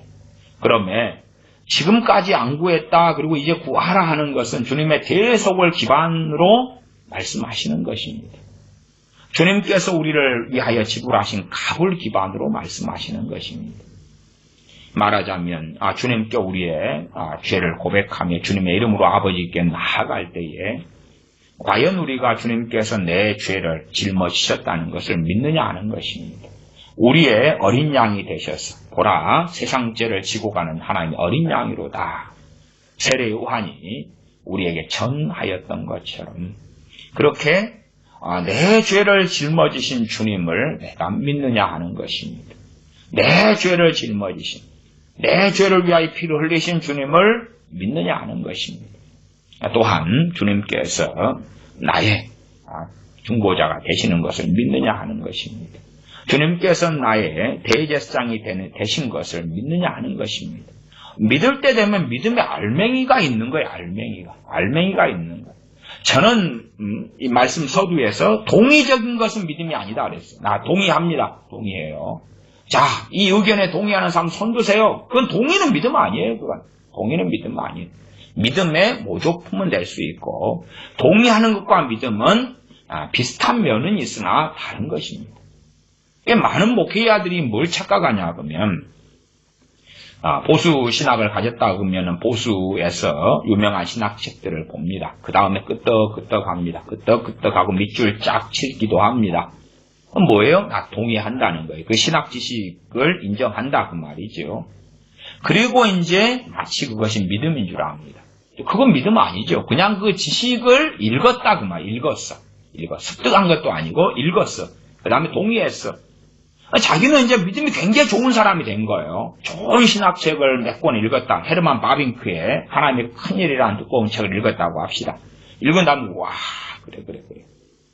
그러면 이제 믿음이 좋아진 거라고 생각해 목회자들이. 그래서 그냥 지식은 교만하게 한다라고 말씀하고 있는 거예요. 자기가 믿음이 좋은 사람이 된 거예요. 아니면은 유명한 어떤 보수 신학자의 조직 신학 책을 몇 권 읽었어요. 통달했어. 통달의 땅에 다 읽었다 그 말이에요. 그냥 읽었어. 그래 나는 이제 신학적 지식을 갖췄고 하나님을 아는 지식을 상당히 가졌어. 그런 책을 읽었다고 합시다. 그러면은 나는 굉장히 믿음이 좋은 사람이 됐어. 나는 탁월한 사람이 됐어. 그렇게 생각하고 착각하는 거예요. 그러나 그렇지는 않다고 말이에요. 그렇지는 않아요. 그냥 자기 착각에 불과한 거예요. 믿음은 역사하고 믿음을 어떻게 간단하게는 표현할 수는 없는데 그러나 최소한 믿음이 있으면 열매가 나타나겠지. 구약의 이스라엘 백성들은 무수히 말씀에 따라서 제사를 지냈는데 그리고 양의 머리에 염소의 머리에 안수했는데 유감스럽게 말씀대로 했는데 죄가 전가되질 않아요. 죄가 넘어가질 않아요. 죄가 짐승에게 넘어가질 않아요. 그러니까 무지한 짐승만 죽이는 거예요. 안수하고 죄가 넘어가야지. 뭘로 넘어갑니까? 믿음을 통해서. 누구는 정확하게 보셔요? 하나님 보시지. 우리가 회개할 때에 우리는 주님께 손을 대고 있는 거예요. 그리고 믿음을 통하여 뭐 하는 것입니까? 죄를 주님께 넘기는 거예요. 이게 날마다의 회개예요. 1년에 한 차례 하는 대제사장이 했던 대속죄일에 했던 그러한 제사는 주님께서 십자가에 달리심으로 단번에 이루셨고 그 다음에 이제 성경에 말씀하는 속죄제나 속건제는 그 죄가 드러나고 행할 때마다 하는 거죠. 그리고 우리는 우리의 그 죄악에 대하여 속죄제나 속건제는 지내지 않아요. 그건 끝났어요. 그것도 주님의 십자가에서 이루신 제사입니다. 이루신 속죄이고 그러나 다른 것은 뭐냐 하면 우리는 날마다의 회개를 해야 된다는 사실이죠. 그때마다 믿음 있는 사람들은 그 회개가 역사하죠. 제가 서두에 속죄제하고 속건제는 좀 다르다 그랬죠. 속건제는 배상제사의 의미를 상당히 가지고 있다 그랬어요. 그러니까 하나님 앞에서 회개할 때도 배상이 필요한 부분은 배상해야 된다고 제가 전에도 말씀을 드렸어요. 그러면서 회개해야지 그것이 정당하고 바른 회개라고 하나님 인정하신다 그 말. 내가 손해를 끼쳤으면 A라는 사람의 손해를 끼쳤으면 그걸 갚아야 되는 거예요. 갚아야 돼요. 최소한은 성경 거기에 이제 5분의 1을 얹어가지고 그렇게 하라고 하고 또 어떤 배상은 4배 배상, 5배 배상도 존재하고요. 그런 것은 성경에 따라서 구약에 따라 확인하시면 되고요.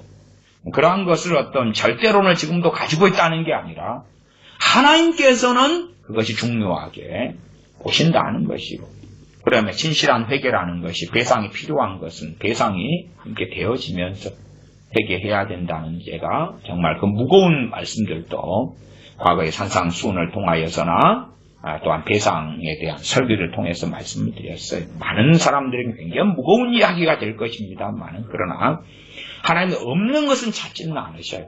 있는 것은 찾으시고 그래서 우리가 그런 부분에 속죄제는 속건제를 끌어안는 대표성을 가지고 있다고 저는 봅니다. 그렇게 봐요. 그래서 주님께서 속죄제물 되셨고 속건제물이 우리에 대하여 되어주셨다는 것은 명확합니다.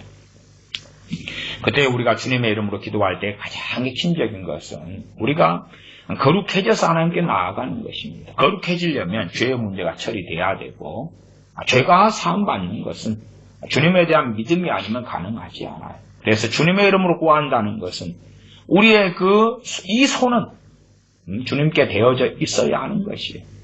무엇을 통해서요? 믿음을 통해서 그래요. 그리고 믿으면 죄가 전가되고 넘어가지. 주님께 죄가 넘어가지. 죄가 넘어가지. 주님께서는 우리의 속죄 제물 되셨기 때문에 그렇지. 나아가 하나님과 우리 사이에 화평하지 못한 것에 대한 화목 제물이 되셨기 때문에 그렇지. 손을 얹어야 돼. 손을 얹어. 그러나 문제는 손을 얹지 않는다고. 손을 얹는 것을 안수라고 해요. 안수에는 많은 종류가 있죠. 목회자가 하는 안수도 있고 또한 어떤 안수 집사님이나 장로님의 장립할 때 목회자를 세울 때도 안수도 하고 그렇습니다. 또 임파테이션을 위한 안수도 존재하기도 해요. 또 왕을 세울 때 구약에서는 안수도 하고 그렇습니다만은 더 중요한 안수, 핵심적인 안수는 내가 죄 지은 사람이 짐승에게 손을 얹는 그 안수이지요. 일단은 요한복음 16장 본문 마저 보고 레위기 말씀 하나 보겠습니다. 16장 24절로 갑니다. 지금까지는 너희가 내 이름으로 아무것도 구하지 아니하였으나 구하라 그리하면 받으리니 너희 기쁨이 충만하리라. 전제는 다 14장 깔려있고 15장 깔려있다는 걸 이해하셔야 돼요. 그냥 16장만 딱 가져와 버리면 좀 최소한 15장으로 가서 너희 열매 과실이 항상 있게 하여 그 정도는 이해하셔야 됩니다. 25절로 가면 이것을 비사로 너희에게 일렀거니와 때가 이르면 다시 비사로 너희에게 이르지 않고 아버지께 대한 것을 밝히 이르리라. 그날에 너희가 내 이름으로 구할 것이요 내가 너희를 위하여 아버지께 구하겠다 하는 말이 아니니 이는 너희가 나를 사랑하고 또 나를 아버지께로서 온 줄로 믿는 거로 아버지께서 친히 너희를 사랑하심이니라. 그럴 때에 주님의 이름으로 구하고 아버지께서 사랑해 주셔서 응답해 주신다 하는 말씀이 되어집니다. 레위기 4장을 보겠습니다. 레위기 4장입니다. 레위기 4장 1절부터 보겠습니다. 속죄제에 대한 말씀을 봅니다. 레위기 4장 1절부터 창출 레민신 레위기 4장 1절부터 제가 읽어갑니다. 여호와께서 모세에게 일러 가라사대 이스라엘 자손에게 고하여 이르라. 누구든지 여호와의 금령 중 하나라도 그릇 범하였으되 금령 하지 말라 하는 명령이지요. 그것에 대하여 죄를 지었다. 하지 말라는 걸 했다 그 말이지요. 4장 3절 만일 기름 부음을 받은 제사장이 범죄하여 백성으로 죄를 입게 하였으면 그 범한 죄를 인하여 흠없는 숫송아지로 속죄제물을 삼아 여호와께 드릴지니 여기는 이제 제사장이 범죄한 것이고요. 그 다음에 기본적으로 4장 4절로 가서 이 속죄제를 통하여 속죄제의 전체 양상을 볼 수 있는 것이니까요. 곧 그 숫송아지를 회막문 여호와 앞으로 끌어다가 그 숫송아지 머리 안수하고 누가 안수합니까? 여기는 제사장이 이제 죄를 지은 경우에 제사장이 안수하는 거예요. 그러나 죄 지은 그 사람이 안수를 하는 것입니다. 그것을 여호와 앞에서 잡을 것이요. 기름 부음을 받은 제사장 그 숫송아지의 피를 가지고 회막에 들어가서 그 제사장이 손가락에 그 피를 찍어 여호와 앞고 성소장 앞에 7번 뿌릴 것이며 제사장 그 피를 여호와 앞 곧 회막 안 향단 뿔에 바르고 그 송아지의 피 전부를 회막문 앞 번제단 밑에 쏟을 것이며 또 그 속죄 제물된 숫송아지 모든 기름을 취할지니 그 내장에 덮인 기름과 내장에 붙은 모든 기름과 두 콩팥과 그 위의 기름 곧 허리 근방에 있는 것과 간에 덮인 꺼풀을 콩팥과 함께 취하되 화목제 이성의 소에게서 취함같이 할 것이요 제사장 그것을 번제단 위에 불사를 것이며 그 수송아지 가죽과 그 모든 고기와 그 머리와 다리와 내장과 똥곳 그 송아지의 전체를 진 바깥에 버리는 곳인 정결한 곳으로 가져다가 불로 나무 위에 사르되 고체 버리는 곳에서 살을 찌니라. 이러한 속죄 제물이 주님께서 되어 주셨다 하는 것입니다. 핵심은 내 죄로 인하여 주님이 그 죄를 담당하셨는데, 그런데 당시에 속죄제를 드릴 때마다, 속건제를 드릴 때마다, 또 1년에 한 차례 대속죄일은요, 대제사장 대표로 하는 것입니다. 대표로, 백성들의 대표로 그 죄를 전가시키는 것이에요. 대표로 해서 양의 머리에 손을 얹고 그 죄를 전가시키는 거예요. 그렇게 해서 죄가 넘어갔던 것입니다. 그러하지 단지 우리가 그냥 내용도 알맹이도 이해하지 못한 채에 주님의 이름으로 그러는 것이 아닙니다. 원래 제가 자주 말씀드렸습니다만 신약 성경은 구약을 베이스로 한 것입니다. 구약을 베이스로 신약을 하는 거예요. 왜? 구약의 말씀을 베이스로 깔고 신약을 하는 겁니다. 물론 우리가 이해하기는 신약 성경을 바로바로 읽고 하는 것이 쉽습니다만, 그래서 거꾸로 신약 성경 읽다가 이제 이해 안 되는 것은 구약을 찾아 나갑니다만, 그러나 그래도 구약의 이해의 바탕 위에서 신약이 있는 것입니다. 신약의 제사가 있을 때에 구약의 제사가 어찌 됐는가를 확인하고, 주님께서 제물 되셨을 때에 그 예표와 모습과 모양이 어찌 되었는가, 그 가운데 우리가 명심해야 될 진리들이 존재합니다.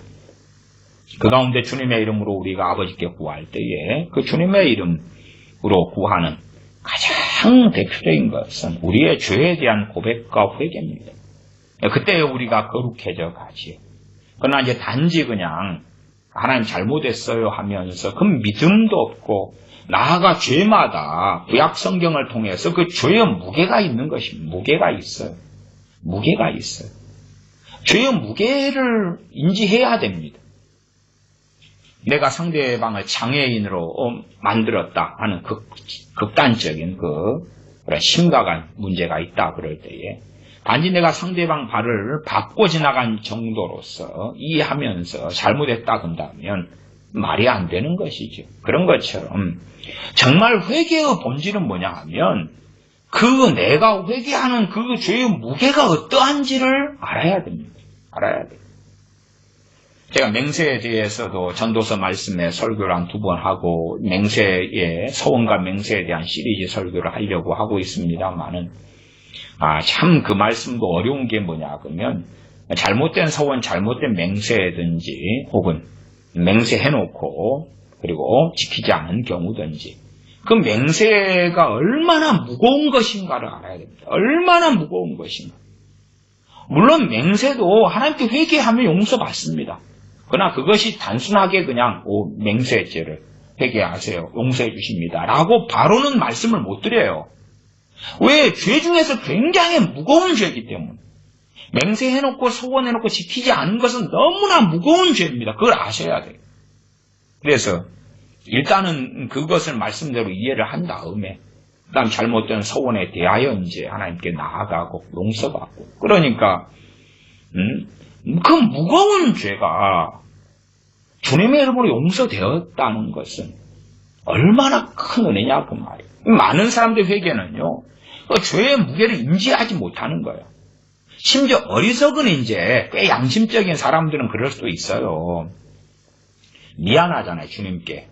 이게 내가 죄를 담당하겠어요. 그래서 주님, 이 죄에 대해서는 내가 50% 담당하고요. 주님께서 50%만 져주세요. 뭐 그럴 수도 있어요. 그런 사람은 이제 복음에서 떠나가는 사람입니다. 실제로 양심적인 크리스찬들 가운데 그런 사람이 많아요.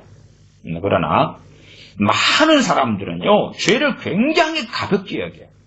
말씀을 통하여 이 죄의 무게를 느끼지를 않아요. 더군다나 요즘에 가십거리로 자란 아이들 같은 경우에 10대나 청소년, 청년 세대 정도로 가면 마른 크리스천인데요. 죄가 굉장히 가볍게 여겨요. 말씀을 통하여 율법을 제대로 배우질 않아요. 죄가 얼마나 무거운지를 몰라요. 인식하지를 못해요. 그래서 그냥 회개해, 고백해. 그러나 하나님은 안 받아주시죠. 안 받아주시죠. 죄의 무게를 알아야지. 그래서 죄의 무게를 아는 사람은요, 그 다음에 믿음으로 주님께 손을 얹고 나의 대속 하시는 우리 주 예수 그리스도께 나의 하나님의 화목제물, 나의 화목제물, 나의 속죄제물 되시는 주님께 손을 얹고 그게 주님의 이름으로 구하는, 아버지께 구하며 하는 사람이라면, 죄의 무게를 알고 믿음으로 주님께 죄를 전가하는 사람이라면, 물론 근원적으로는 2000년 전에 십자가에 달리심으로 모든 죄를 담당하셨으나, 그러나 그럼에도 그걸 기반으로 해서 우리는 믿음으로 날마다 회개할 때에 그때 죄가 전가된다는 것을 알고 믿는 사람들은 그러면서 주님을 사랑하게 됩니다. 죄의 무게를 알고 믿음으로 그 죄를 넘기면 주님의 그 은혜가 얼마나 큰지, 그 사랑이 얼마나 큰지를 날마다 경험하게 되지. 그러나 죄가 가십거리에 불과하면 단지 입으로 몇 마디 뱉어내고 잘못했어요, 잘못했어요, 이거 회개합니다, 회개합니다 하고 끝나는 경우라면 사실은 주님의 십자가를 조롱하는 사람이고 하나님을 조롱하는 사람이 되지. 요즘에는 그런 식으로 회개가 너무 많이 가르쳐져서 저도 회개 설교하는 게 굉장히 어려워요. 왜 어렵냐 그러면 잘못 설교하면 또 자세히 설명하지 않으면 회개를 통하여 어마어마한 죄를 짓거든요. 더 강팍해지고 더 악해져 가거든요. 죄의 무게를 느끼는 건 굉장히 중요해요. 그러나 죄의 무게를 느끼고 우리는 그 죄를 담당할 수 없다는 걸 아셔야 해요. 그게 아무리 사소한 죄라도 우리가 생각하는 것보다는 훨씬 무거워요. 훨씬 무거워. 그래서 구약에 많은 율법들과 정결의식이 있는 것은 그 죄를 지은 다음에 그걸 처리하는 게 얼마나 어려운지를 가르쳐 준 거예요. 얼마나 그것이 처리되는 게 어려운지. 그걸 보여준 거예요, 그걸. 보여준 거예요. 우리는 이제 구약에 있는 그런 정결의식 같은 걸 할 필요가 없어요. 그런 제사도 지낼 필요 없어요. 주님께서 이루어 주셨기 때문에. 그러나 최소한 그런 구약의 말씀들을 통해서 이런 레위기 4장도 읽고 뭐 더 자세하게 제가 설명은 안 했습니다만은 이 레위기의 제사 제도가 계속 나오지요. 이런 죄의 목들마다 어떻게 해야 될지. 심지어는 죄를 지으면 가난한데도 재물을 가져가야 되는데 재물이 없을 수도 있잖아요. 아니면 겨우 그냥 내일 먹을 것, 아니면 가족 먹을 것밖에 없는데 오늘 죄 지어서 그걸로 양을 사야 돼. 굶어야 되거든. 그렇게 하나님은 타협하지 않으시고 죄가 그렇게 무거운 거예요. 그럴지언정 굶더라도 재물 가지고 하나님께 바쳐. 속죄 제물로 바쳐야 돼. 하나님은 타협하지 않으시거든. 그래서 구약에 어렵다 어려워. 왜 이렇게 여기는 이런 조건, 저기는 이런 조건, 이걸 해야 되고 저걸 해야 되고 너무 까다로워. 까다롭지요. 왜? 죄가 무겁다는 걸 가르쳐 주시려는 거예요. 마찬가지예요. 제사 지내려면 하나님의 이름을 두신 곳에 실로였던 예루살렘이었던 그곳에 가야 돼. 멀리 떨어져 사는 사람은 제사 지내려면 아무 데서나 아무한테나 할 수 없는 거예요. 그러니까 3박 4일이라도 재물 가지고 가야 돼. 속죄제 드리려고. 그게 무겁다는 거예요. 그렇게 죄가 무겁다는 거예요. 그냥 입으로만 때우면 끝나는 문제가 아니라는 거예요. 심지어는 이제 어느 때 되면 성전이 다 화파되고 무너져 버려요. 그리고 남은 이스라엘 백성이 그루터기는 포로가 되어서 이방 땅에서, 바벨론에서, 아수르에서 사는 거예요. 그들은 이제 제사를 못 지내요. 제사를 못 지내. 다니엘 선지자도 제사를 못 지내요. 에스겔 선지자도 못 지내요. 그들은 어떻게 회개하지요? 어떻게 용서받지요? 믿음이지. 이제 믿음이죠. 믿음이지. 그거 말고는 남지도 않아요. 오히려 눈에 보이는 제사를 통하여 어리석게 많은 이스라엘 백성들은 믿음을 배웠어야 되는데 못 배워버려요. 짐승만 막 죽이는데 죄가 전가되지 않아요. 더 어리석은 사람들은 우리 크리스천들이 되기가 너무 쉬운데 주님의 이름을 사용하지만 믿지는 않아요. 그냥 동의적인 믿음이지. 주님이 나를 위해 죽으셨어요. 그러나 우리의 죄의 무게를 알고 그리고 회개하는 사람은 주님의 이름으로 구하는 것이지요. 그때의 죄가 넘어가는 것을 알게 되고 깨닫게 되고 그리고 죄의 무게만큼 주님을 사랑하게 되어지죠. 마치 죄 많은 여인이 창기로 살았던 여인이 저가 사함을 많이 받았기 때문에 나를 더 많이 사랑한다. 주님께서 증언하신 것처럼 우리는 회개하면 회개할수록 주님을 더 사랑하게 되지. 내 죄가 더 많이 발견될수록 그 죄를 가지고 주님께 나아가고 주님을 더 많이 사랑하게 되는 거예요. 우리가 상대적으로 나름 깨끗하고 의롭게 살아왔다면 회개할 것도 적고 주님도 덜 사랑할 것이고 그러나 참으로 우리가 죄가 많고 허물이 많다면 주님은 더 뜨겁게 더 많이 사랑할 거예요. 그게 주님의 이름으로 아버지께 나아가고 주님의 이름으로 구한다는 근본적인 의미예요. 근본적인 의미예요. 그러나 많은 사람들은 그러한 것은 던져버리고 야, 차를 새로 장만해야 되겠는데 하나님 돈이 부족해요. 하나님 내가 직장에 취업해야 되겠는데 좋은 직장이 없어요. 내 자식 대학에 가야 되겠는데 수능 점수가 잘 안 돼요. 하나님 그래도 문을 열어주세요. 길을 열어주세요. 그런 걸로 주님 구합니다. 나사렛 예수 그리스도의 이름으로 이루어지리지어다. 그러고 사는 것이 마찬가지 주님의 이름으로 사탄아 마귀야 물러가라 그러는데 아니 그 사람이 대상이 크리스천이라면 그의 대속이 그의 믿음이 주님에 대한 죄의 정가가 그의 믿음은 거기에 작용하고 있는가? 그래서 축사를 크리스찬들에게서 귀신을 쫓아내는 사역을 할 때도 사실 이런 부분을 탄탄하게 다시 해가는 거예요. 그러나 가십거리로 회개했던 사람들의 습관이 된 사람들은 그렇게 가십거리로 항상 회개해요. 그냥 잘못했어요. 3박 4일 동안 하기도 하고 한 달 동안 1년간 하기도 해요. 그러나 아무 일이 없어요. 말씀을 통하여 죄가 얼마나 무거운지를 깨닫고 그 죄마다 그건 구약의 율법을 통하여 배울 수 있는 거예요. 자녀가 불효했다. 부모를 회방했다. 그러면 죽여라. 그런 자녀로 우리가 살았을 수 있어요. 그럼 그 죄가 얼마나 무거운지를 알아야 된다. 그 말. 그 다음에 이제 주님의 이름으로 구하는 거고 나아가는 거예요. 죄를 전가하는 거예요. 넘겨드리는 거예요. 안수죠. 그게 안수. 짐승의 머리에 안수하는 거예요. 그게. 우리의 어린 양 되신 주님께 우리의 속죄제물, 화목제물 되시는 주님께 죄를 넘겨드리는 거예요. 그게 주님의 이름으로 구한다는 가장 기본적인 의미예요. 죄인인 우리가, 이방인이었던 우리가. 그래서 우리는 날마다의 회개가 필요하고 날마다 우리의 죄를 주님의 이름으로 그 피가 씻어내는 것이지. 그래서 우리는 거룩게 되어지고 하나님의 보좌 앞에 담대히 나갈 수 있는 것입니다. 히브리서 4장을 보겠습니다. 히브리서 4장입니다. 히브리서 4장만 읽고 말씀 마무리합니다. 히브리서 4장.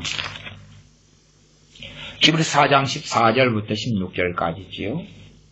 히브리서 4장 14절부터 16절까지 제가 읽습니다. 그러므로 우리에게 큰 대제사장이 있으니 이게 단지 예수 그리스도 주님만이 아니라 주님께서 우리의 대제사장이시다 하는 것. 또한 대제사장이실 뿐만 아니라 우리의 대속 제물 되셨다는 사실. 또한 그것만이 아니라 우리의 중보이시다는 사실. 그러므로 우리에게 큰 대제사장이 있으니 승천하신 자 곧 하나님의 아들 예수시라. 당시에는 대제사장이 백성들의 중보가 되어 주었죠. 불완전한 중보였죠. 또 제사장들이 백성들이 제사 지낼 때 그들이 없으면 제사가 안 되었죠. 그래서 제사장들도 불완전한 중보의 사명을 감당했지요. 그래서 제사장들은 항상 자신을 깨끗하고 거룩하게 준비했어야 되고 대제사장은 말할 것도 없지요. 준비하지 못한 대제사장은 대속제일에 지성소 안에 들어갔다가 거기에서 죽어나가기도 했지요. 그러므로 우리에게 큰 대제사장이 있으니 승천하신 자 곧 하나님의 아들 예수님이시라. 우리가 믿는 도리를 굳게 잡을지어다. 믿는 도리. 믿는 도리가 뭐냐면 신앙 고백이에요. 믿음의 고백이에요. 무엇을 믿느냐는 거죠. 물론 사도신경처럼 웨스트민스터 신앙 고백처럼 그런 것도 포함되겠습니다만 제가 방금 말씀드린 이야기에서는 믿는 도리, 믿음의 고백은 많이 있죠. 말씀하신 것을 내가 믿느냐는 거죠. 그것을 어떻게 하라고요? 굳게 잡아라 그래요. 굳게 잡아라. 굳게 잡지도 않고 그냥 동의했어요. 나 5년 전에 예수 믿을 때 동의했어요. 지금도 동의하고 있어요. 그리고 넘어가는 거예요. 지금 말씀은 믿는 도리를 굳게 잡아라 그러잖아요. 근데 많은 사람이 안 잡아요. 잡지도 않았으면 잡지도 않고 있으면서 그냥 나 동의하고 있으니까 난 믿고 있는 거예요. 그러니까 믿음의 역사가 없는 거예요. 그러니까 믿음의 열매가 없는 거예요. 그러니까 회개의 열매가 없는 거예요. 회개의 열매가 뭐예요? 회개했으면 그 열매가 시원케 되어지고 주님을 더 사랑하게 되어지는 당연한 열매가 맺히는 거예요. 하나님과의 화평이 일어나는 거예요. 거룩함이 나타나는 거예요. 더러운 내가 회개하면서 씻겨졌잖아요. 요한일서 1장 9절에 말씀하잖아요. 너희 모든 죄를 사하시며 거기에서 모든 죄라는 건 고백하는 그 모든 죄를 이야기하는 것입니다. 회개하는 그 모든 죄를 이야기하는 것입니다. 너희 죄를 사하시며 너희를 모든 불의에서 깨끗하게 하실 것이요. 더러웠던 거지 같은 내가 옷도 몸도 깨끗해지는 거지요. 그때마다. 그러면 어떻게 감사하지 않을 수가 있냐 그 말이에요. 마치 거지인 나를 아주 숭치감돼 목욕탕 주인이 너무 자비로워서 그냥 그 거지인 나를 내 이 목욕탕에서 공짜로 씻어라. 씻을 자리 내줘서 씻게 해도 그것도 큰 은혜일 거 아니에요. 아니면 더러운 나한테 아주 그냥 헤어지고 한겨울에 추워서 벌벌 떠는데 그리고 또 거지 옷밖에 안 입고 있는데 옷가게 하는 사장님이 너무 자비롭고 관대해서 그 더러운 거지와 찢어지고 막 동상이 일고 손발은 부르트는데 따뜻한 좋은 옷을 하나 해입혔다면 그 주인의 옷가게 주인 사장님의 자비에 얼마나 우리는 감사하겠어요. 주님은요. 우리가 낡고 더러워지고 온갖 추레하고 온갖 병으로 종기로 얼룩졌는데 회개라는 것은 그것을 깨끗하게 또한 그 더러워진 것을 깨끗하게 씻어주시는 거거든. 그런 것이 열매라 열매. 그러나 회개는 날마다 하는데 아무것도 없어. 그러면은 우리가 믿는 도리를 굳게 안 잡고 있다는 걸 인식을 해야 돼. 그리고 나를 의지하든지 내가 아니면 반은 내가 감당할게요. 아니면 감당한다는 것은 죄의 무게를 아직도 인식하지 못했다는 거예요. 죄의 무게를 인식하면 우리가 심지어 아무리 사소한 죄라도 감당할 수 없다는 걸 알아요. 죄의 무게를 알면 사람들은 많은 죄들이 다 사소한 죄가 되기로 싶어해요. 사소한 죄. 아무것도 아닌 것. 덮고 지나갈 것. 나 말씀을 통해서 특별히 구약의 율법들을 아는 사람들이라면 죄의 무게가 가볍지 않은데 하는 것을 알게 되어져요. 4장 15절 우리에게 있는 대제사장은 우리 연약함을 채울하지 아니하는 자가 아니요 모든 일에 우리와 한결같이 시험을 받은 자를 죄는 없으시오. 왜 한결같이 시험을 받았습니까? 우리의 대제사장이 되시려고 하나님이신 그분께서 내려오셔서 우리와 같이 되셔서 우리의 연약함을 그대로 겪으셨다 그 말이에요. 우리를 구원하시기 위해서이시지요. 16절 그러므로 우리가 긍휼하심을 받고 때를 따라 돕는 은혜를 얻기 위하여 은혜의 보좌 앞에 담대히 나아갈 것이니라.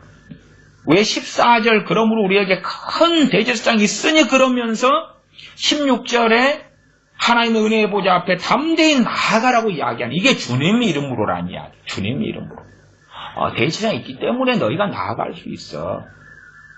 세상적으로 한다면 나는 빽이 있어. 제가 군대 갔을 때에 그래도 그럭저럭 괜찮은 부대에 자대 배치가 되었어요. 그래서 그 군대에 먼저 있던 선임들이 제게 자주 묻는 질문이 있었어요. 백이 뭐야? 백이 뭐야? 그런 거. 없다고, 아무리 없다 그래도 안 믿는 거예요. 안 믿어. 그래서 그냥 한마디 했어요. 사실은 굉장히 높은 분하고 알고 지냅니다. 그러면 그렇지, 그러더라고. 그러면 그렇지. 우리에게 백그라운드가, 우리의 가장 지지자가 후원자가 계시는데, 우리 예수 그리스도라고 말이에요. 믿는 도를 굳게 잡아야 되죠. 물론, 전능하신 아버지 하나님께서 그 아들을 보내신 거예요. 우리를 긍휼히 여겨 불쌍히 여기셔서. 그러나, 주님이 아니면, 주님의 그 대속이 아니면, 하나님께서 그 아들을 보내셔도 하나님께 못 나아가요. 주님 때문에 이제 아버지라고 부를 수 있게 되었다. 주님 때문에. 주님 때문에 하나님은 아버지가 되어 주실 수 있었던 거예요. 주님 때문에 우리가 깨끗함을 얻고, 주님 때문에 구원을 받고, 주님 때문에 새로움을 받는 것이에요. 나아가 주님 때문에 우리의 삶에 이모저모로 정말 하나님의 도우심이 필요할 때에 내 정욕을 위해서가 아니라 주님 앞에 좁은 길을 걸어가는데 하나님의 도우심이 꼭 필요한 일들마다 그 진리 속에서 우리가 하나님께 주님의 이름으로 구할 수 있고 때로는 주님의 이름으로 구할 때 주님께서 시행하시는 것을 보게 되는 것입니다. 기도하겠습니다. 아버지 하나님, 주님의 이름을 사용할 수 있도록 우리에게 허락하시고 그 특권, 그 은혜, 그 권세를 우리가 제약하고 지저분하고 날마다 죄 가운데 무너지는 우리들에게 주심을 감사를 드립니다. 주님의 이름을 사용할 수 없다면 우리가 어찌 믿음의 도리를 굳게 잡을 수 있겠으며 어찌 아버지께 나아갈 수 있겠으며 우리의 더러운 허물 속에서 무너질 수밖에 없다는 것을 압니다. 그러나 주님의 이름을 날마다 쓸 수 있는 것은 그것은 어떤 주술적인 것이 아니요 하나님의 그 크신 은혜와 우리 주 예수 그리스도의 그 크신 은혜의 기인함이네. 우리의 죄 때문에 죄를 주님의 이름으로 고백하고 주님 의지하여 엎드릴 때마다 주님을 더 뜨겁게, 더 열렬히, 더 간절히 사랑하고 찾고 구할 수밖에 없는 것이온즉 주님에 대한 애정과 사랑이 없는 어리석은 사람들이 아니라 죄에 대하여 큰 무게를 알면 알수록 또한 주님의 이름으로 아버지께 엎드리면 엎드릴수록 죄를 고백하고 회개하면 할수록 참으로 주님을 뜨겁게 사랑하며 또한 전능하신 하나님 아버지를 사랑하며 경외하는 하나님의 자녀들이 되게 하여 주시옵소서. 우리 주 예수 그리스도의 이름으로 기도하옵나이다. 아멘. 축도하겠습니다. 이제는 우리 주 예수 그리스도의 은혜와 아버지 하나님의 크신 사랑하심과 성령님의 교제교통하심이 하나님의 자녀들에게 영원토록 함께 계실지어다. 아멘.